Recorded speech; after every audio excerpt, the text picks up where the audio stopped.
welcome to Prop Guide Show. I am Shweta Talwar and with me is Mr. Ankur Dhawan, Chief Business Officer, Resale Prop Tiger. Welcome to our show, Mr. Dhawan. Recently, the government has passed 20 amendments in the real estate bill. So what do you think? Will this be helpful for the home buyers?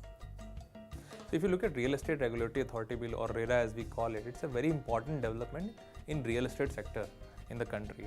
Currently, if you look at, there are a lot of buyers who want to buy home, but they are scared of buying home because they are not sure about the developers giving the completion in time, or there will be unscrupulous activities which will happen during the construction time.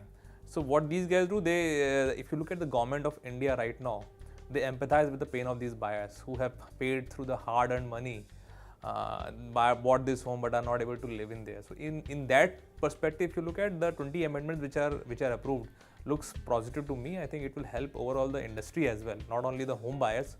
It will help industry as well. There are a lot of unscrupulous players in the industry who will be identified and who will leave the market as soon as the RERA comes in.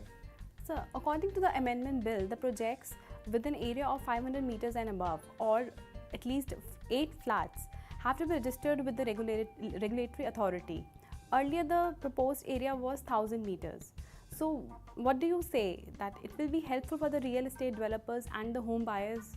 So reducing the area requirement of 500 square meter as they have done, it could have been avoided. I'm not sure whether they had the leverage to avoid it.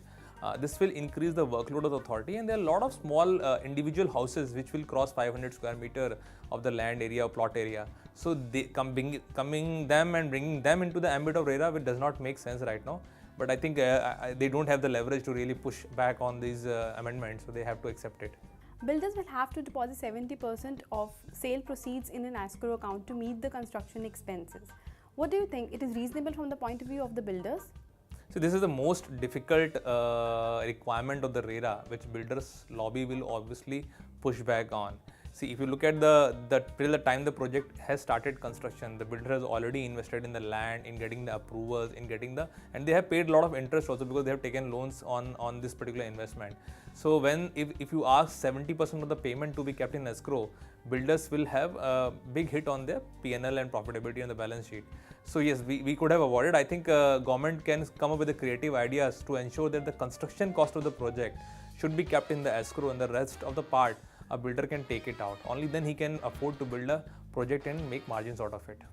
Mr. Dhawan, when the project is delayed or they default the responsibilities, the builders are supposed to pay the same rate of interest which they charge from the home buyers. So do you think that this will prevent the delays? See, if you look at, if there is a willful delay where the developer willfully is not completing the project, I think those circumstances will go down. Builders will have to be on their toes to complete the project.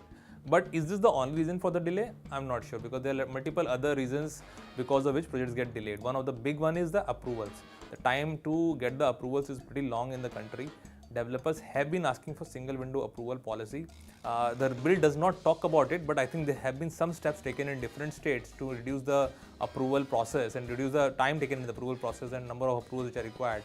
So if the single window approval comes, I think this will reduce the delay much more than the new rule which says that you have to pay 18% or whatever same amount as you're charging as a penalty to a customer.